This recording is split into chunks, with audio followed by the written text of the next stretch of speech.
ఈరోజు జనవరి 18 ఎన్టీ రామారావు గారి యొక్క వర్ధంతి. ఈ సందర్భంగా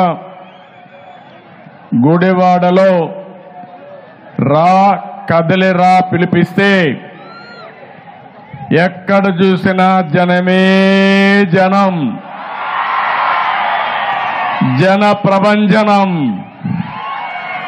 నేను అడుగుతున్నా, నిన్నటి వరకు మాట్లాడిన బూతుల వ్యక్తులు ఖబర్దార్, జాగ్రత్తగా ఉండండి.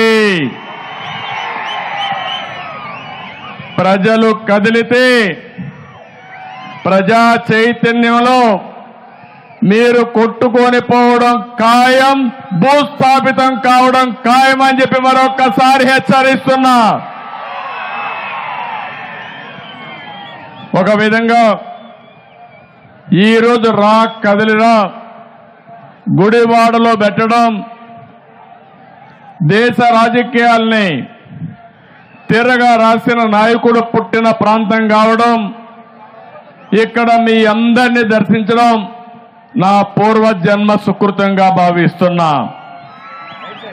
ఈరోజు వేదిక పైన, వేదిక ముందర తెలుగుదేశం జనసేన నాయకులు జెండాలు పట్టుకొని మీ ఉత్సాహం చూస్తా ఉంటే ఎదురొస్తే బడిత పూజ చేస్తామని చెప్పే స్థాయికి వచ్చారు.